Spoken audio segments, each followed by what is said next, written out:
Hello everyone, मैं doctor Tanuja कुमारी आप सभी का स्वागत अपने यूट्यूब चैनल में करती हूँ।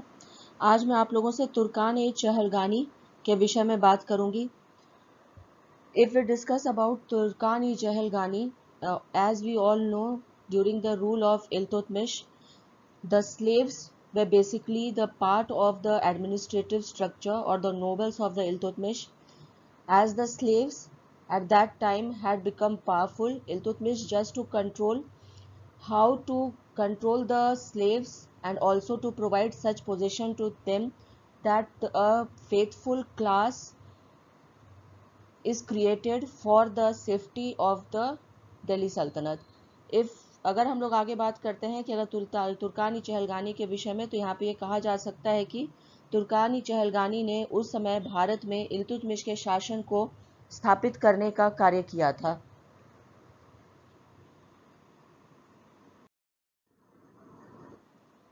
Now if we discuss about Turkani Chahalgani, तो यहाँ पे ये कहा जा सकता है कि इल्तुतमिश जो था वो बहुत ही एक दूरदर्शी शासक रहा था और उसने साम्राज्य विस्तार के लिए establishment of the Turkish empire in India,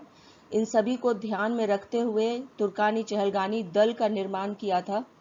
तुर्कानी Chahalgani was a group of 40 slaves actually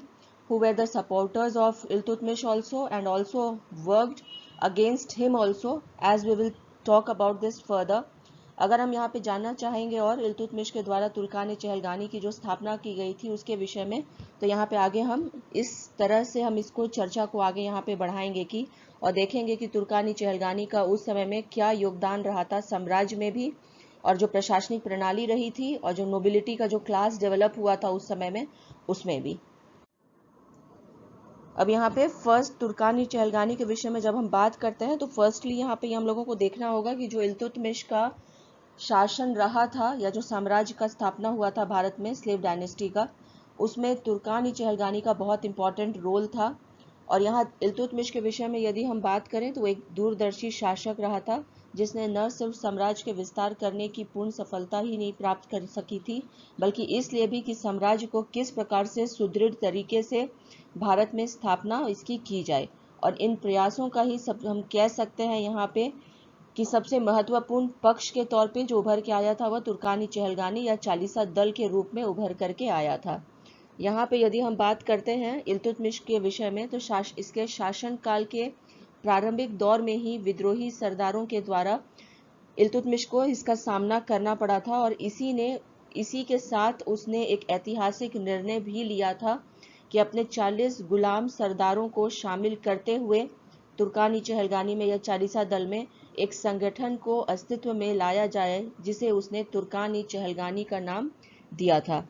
इस संगठन को हम चरगान के नाम से भी जानते हैं। तो यहाँ पे जैसा कि यदि हम इसके तुर्कानी चहलगानी की पृष्ठभूमि के विषय में यदि हम बात करें, तो इसमें हमें यह देखने को मिलता है कि इल्तुतमिश की मुइज़ी तथा अमीरों के वर्चस्व को समाप्त करने की इच्छा रही थी। सच तो यह है कि इस दल के गठन के दो प्रमुख उद्देश्य रहे थे। पहला, शासन व्यवस्था में मुइज़ी और अमीरों के हस्तक्षेप पर रोक लगाना, तथा दूसरा, विशाल साम्राज्य के शासन व्यवस्था के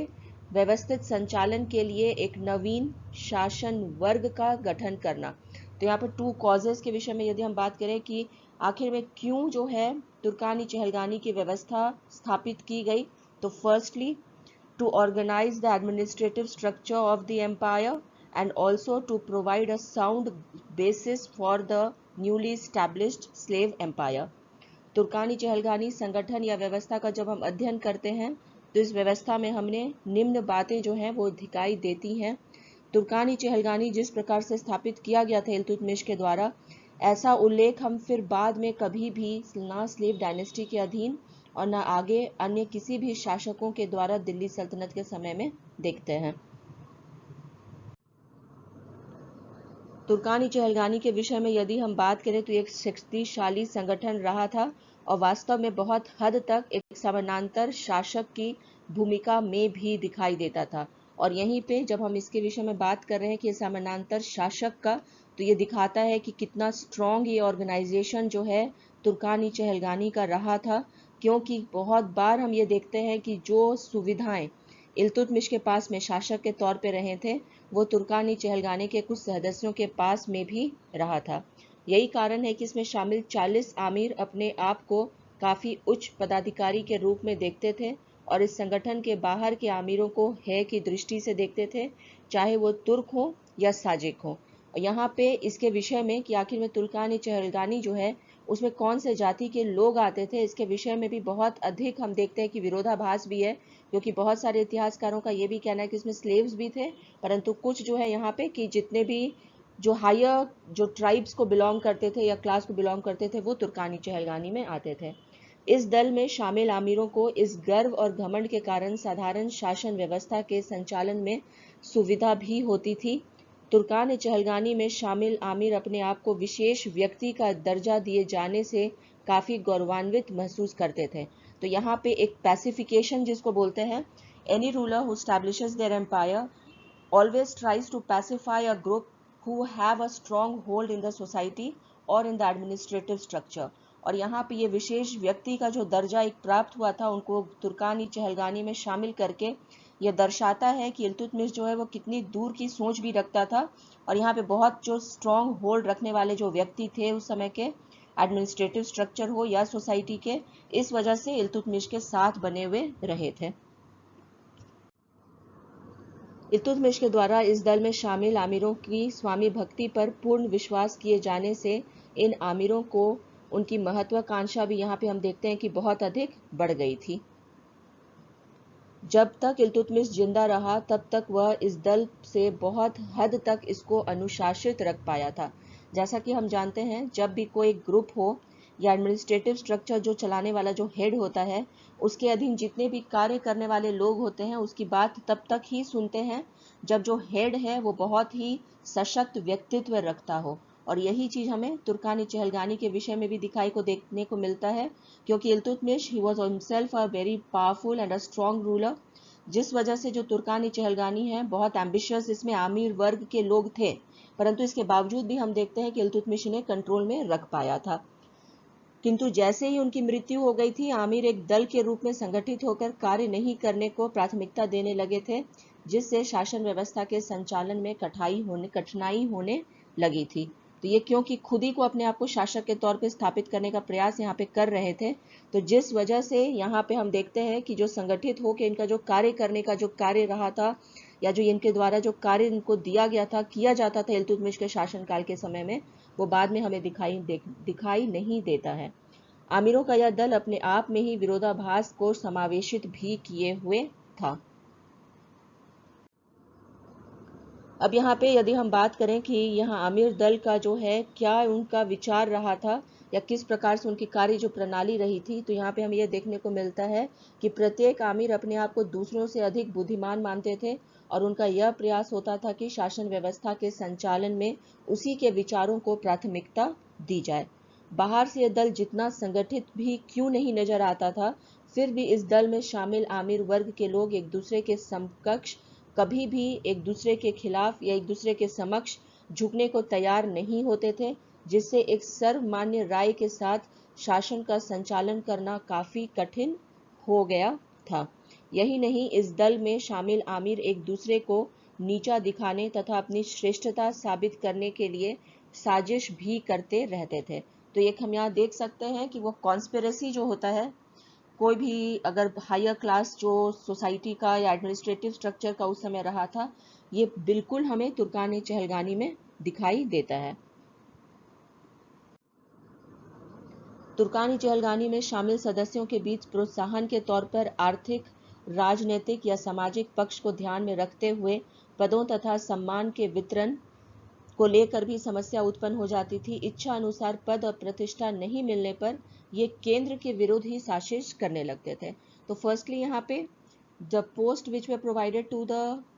all the nobles of the Turkani Chehalgani, be it in the form of prestige also or related to post, we find that further they also conspired against the central administration or the central ruler also। Iltutmish के शासनकाल में दो वर्ग हमेशा दिखाई देते हैं। पहला जो रहा वो तुर्कदास और दूसरा ताजिक। सर्वप्रथम हम यह देखते हैं कि तुर्कदास कौन थे। तुर्कदास का चुनाव अजम के अंतर्गत आने वाले विभिन्न क्षेत्रों में किया गया था। इन तुर्क दासों में आपस में काफ़ी भाईचारा था तथा वह सभी एक ही ख्वाजा ताश के अधीन माने जाते थे और इतिहास गवाह है कि जब तक इल्तुतमिश जिंदा रहा इन लोगों ने अपनी इस विचारधारा को बनाए रखा, लेकिन जैसे ही उसकी मृत्यु हुई उसके पश्चात इन लोगों ने अपने आप को ख्वाजा ताश के स्थान पर सुल्तानी संबोधित करना प्रारंभ कर दिया था। इल्तुतमिश के समय इन्हीं तुर्क दासों से तुर्कान चहलगानी को अस्तित्व में लाया गया था। इन्हें शासन व्यवस्था के प्रमुख प्रशासनिक पदों के साथ ही साथ प्रमुख सलाहकार की हैसियत भी प्रदान की गई थी। ताजिक का अध्ययन भी तुर्कानी चहलगानी के साथ अवश्य ही यहाँ पे हो जाता है, क्योंकि इल्तुतमिश के समय इन्हें भी महत्वपूर्ण पदों पर सुशोभित किया गया था। ताजिक वास्तव में उच्च वर्ग या गैर तुर्की विदेशी संप्रदाय के लोग होते थे। यहाँ पे यदि हम बात करते हैं और अधिक इसके तुर्कानी चहलगानी के विषय में, तो हम यहाँ पे ये देखने को हमें मिलता है कि चंगेज खां से भयभीत होकर सुरक्षा और रोजगार की तलाश में इनका आगमन भारत में हुआ था। ताजिक लोगों के दल के प्रति भी इल्तुतमिश का सम्मान और विश्वास परिलक्षित होता था, क्योंकि उसने ताजिक दल से ही निजाम उल मुल्क जुनैदी को अपना प्रधानमंत्री भी नियुक्त किया था। यही नहीं, शासन व्यवस्था में ताजिक वर्ग के संबंध रखने वाले फखरुल मुल्क असामी की राय को भी काफी महत्व दिया जाता है। तुर्कानी चहलगानी के शासन व्यवस्था में एकाधिकार के मार्ग में ताजिक वर्ग बहुत ही बड़ी रुकावट रही थी। जब तक इल्तुतमिश जिंदा रहा उसने इन दोनों दलों के सहयोग से शासन व्यवस्था का संचालन किया, किंतु इल्तुतमिश की मृत्यु के बाद दोनों वर्ग में आंतरिक लड़ाई प्रारंभ हो गई थी और बलबन ने तुर्कानी चहलगानी का अंत कर दिया था। तुर्कान चहलगानी के शासन व्यवस्था में एकाधिकार के मार्ग में ताजिक वर्ग बहुत बड़ी रुकावट के रूप में उभरे थे। जब तक इल्तुतमिश जीवित रहा था उसने इन दोनों दलों के सहयोग से शासन व्यवस्था का संचालन भी किया था, किंतु इल्तुतमिश की मृत्यु के पश्चात दोनों वर्गों के आंतरिक लड़ाई के वजह से यहाँ पे हम ये देखते हैं कि बलबन ने आगे चल करके तुर्कान चहलगानी का अंत कर दिया था। इस प्रकार हमें यहाँ पे यह दिखाई देती है कि इल्तुतमिश के शासन व्यवस्था में ताजिक और तुर्कान चहलगानी दो आधार स्तंभ हैं, जिनमें आपस में वैमनस्य विद्यमान था, लेकिन इल्तुतमिश की उपस्थिति में इन दोनों का आपस का विरोधाभास स्पष्ट रूप से दृष्टिगोचर नहीं होता था। सच तो यह है कि उसने अपने सुदृढ़ शासन व्यवस्था को स्थापित करने के लिए इन दोनों ही वर्गों का बहुत ही चतुराई से इस्तेमाल किया था। यह उसकी एक राजनीतिक एवं कूटनीतिक चाल थी, जिससे कि दोनों ही वर्ग, यहाँ पे हमें यह दिखाई देखने को मिलता है कि उसके सहयोग में यहाँ पे रहते थे और उसके पश्चात दोनों वर्ग उसके विरुद्ध शासन भी करने में सफल नहीं हो पाते थे। इल्तुतमिश की शासन व्यवस्था की सफलता भी वास्तव में इन्हीं दोनों दलों के सदस्यों के द्वारा रची गई थी। तुर्कान चहलगानी और इल्तुतमिश के शासन व्यवस्था के संबंध में यदि हम कोई निष्कर्ष पे पहुंचना चाहें तो पहले हमें तारीख फिरोज शाही के लेखक जियाउद्दीन बर्नी के महत्वपूर्ण विचारों से अवगत होना होगा।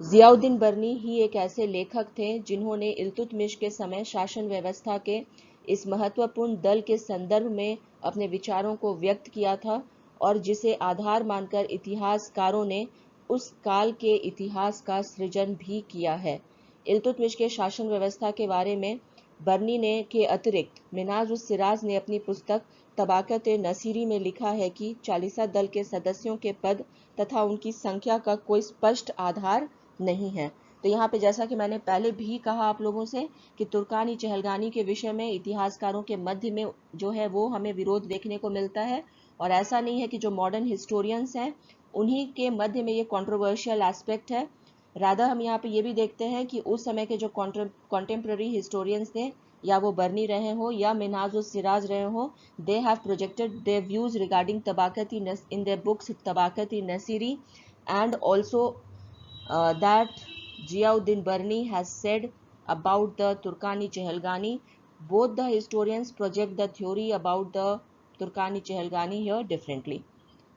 हमें यहाँ पे यह ध्यान रखना होगा कि इल्तुतमिश के जो समकालीन जो इतिहासकार रहे थे वो मिन्हाज-उस-सिराज रहे थे। यहाँ पे कहा जा सकता है क्योंकि इस दल में 40 सदस्य थे जो कि इल्तुतमिश के गुलाम थे, इसलिए इसे चालीसा दल के नाम से भी जाना जाता है। मुल्कित ई तबाकत ई नसरी के लेखक शेख एन उद्दीन बिजापुरी का उल्लेख करते हुए फरिश्ते ने लिखा है कि मलिक इख्तियारुद्दीन अल्तुनिया जो तबरहिंद का मुफ्ती था और आगे चलकर रजिया सुल्तान का पति भी बना था, वह भी चालीसा दल का एक सदस्य और गुलाम रहा था। तो यहाँ पे जैसा मैंने पहले भी आप लोगों से कहा कि जितने भी जो थे सदस्य इसके तुर्कानी चहलगानी के, they had a strong hold in the Sultanate period during the rule of Iltutmish also and afterwards also.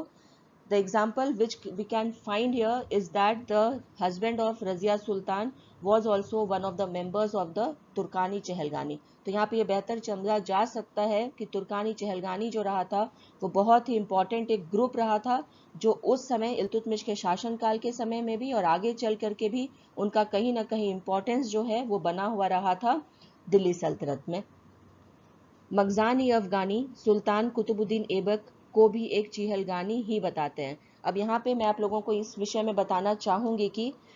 कुछ इतिहासकारों का मत ये भी है कि जो तुर्कानी चहलगानी रहा था वो कोई इल्तुतमिश का खोजा हुआ कोई नया जो यहाँ पे कोई वर्ग ये नहीं था, ना ही ये टर्म था, ना ही ये ग्रुप था, क्योंकि तुर्कानी चहलगानी जो है वो पहले से ही, जैसा कि हम जानते हैं कि जो टर्किश रूलर्स थे, ये जो स्लेव डायनेस्टी के, वो आते थे सेंट्रल एशिया से, बेसिकली इनका कनेक्शन था और वहाँ पे तुर्कानी चहलगानी का एक जो ग्रुप है वो रहा था और वहीं से माना जाता है कि ये जो आया था टर्म वहीं से स्टार्ट हुआ था। इल्तुतमिश सिर्फ यहाँ पे ये किया था कि इसको स्टैब्लिश करने का भारत में काम किया था। शमशुद्दीन इल्तुतमिश की मृत्यु के पश्चात चहलगानी दल के सदस्य शक्तिशाली हो गए थे तथा इसी के बाद से चहलगानी दल के सदस्यों के अस्तित्व की बात किया हम करते हैं। अब यहाँ पे जैसा कि हम जानते हैं कि इल्तुतमिश के पश्चात इल्तुतमिश खुद यह चाह रहा था कि रजिया सुल्तान जो है वो उसकी सक्सेसर बने, परंतु यहाँ पे क्योंकि as the noble groups were divided into two groups at that time, one group was supporting Razia Sultan as the successor of Iltutmish and the another group was supporting Ruknuddin Firoz as the successor of Iltutmish. और यहाँ पे जो ये विरोध की स्थिति उत्पन्न हुई थी यहाँ इसलिए था कि चहलगानी दल के जो सदस्य थे वो ये चाह रहे थे कि जो कमजोर शासक है वो केंद्र में बैठे ताकि उनकी मनमानी चल पाए। दूसरी ओर रजिया उस सुल्तान जो थी वो सशक्त व्यक्तित्व की व्यक्ति रही थी, महिला थी, जिस वजह से अपनी मनमानी करने में उन्हें जो है बहुत दिक्कत होती। इस वजह से यहाँ पे हम देखते हैं कि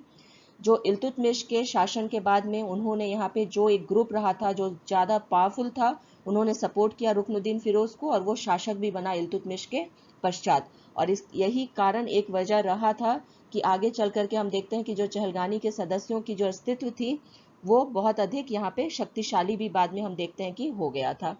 यहाँ पर यह भी कहा जा सकता है कि चहलगानी दल का संगठन उस समय बहुत सारे ऐसे विदेशी भारत में आकर बस गए थे, उन्हें इल्तुतमिश के राज दरबार से बाहर निकालने के लिए भी ऐसा किया गया था। अब यहाँ पे जब हम बात करते हैं विदेशियों की, तो क्योंकि यहाँ पे पहली बार भारत में एक विदेशी साम्राज्य की स्थापना हुई थी जिसमें कि मुस्लिम शासक पहली बार भारत में सेंट्रल जो है केंद्र से प्रारंभ किए थे, उनका एडमिनिस्ट्रेशन प्रारंभ हुआ था, तो बहुत सारे जो विदेशी हैं अलग अलग कास्ट के ग्रुप्स के वो भारत में उनका प्रवेश रहा था और इल्तुतमिश यह चाह रहा था कि ये विदेशियों का जो वर्चस्व है वह किसी भी प्रकार से साम्राज्य में स्थापित नहीं हो। तो इनको अलग रखने से के लिए दरबार से भी और प्रशासनिक तंत्र से भी उसने जो उसके तुर्क जाति के जो लोग थे जो उस समय उसके समर्थक रहे थे उन्हीं का एक ग्रुप बना करके एक्चुअली ये विदेशी वर्ग के जो लोग थे उनको भी रोकने का यह एक प्रयास रहा था।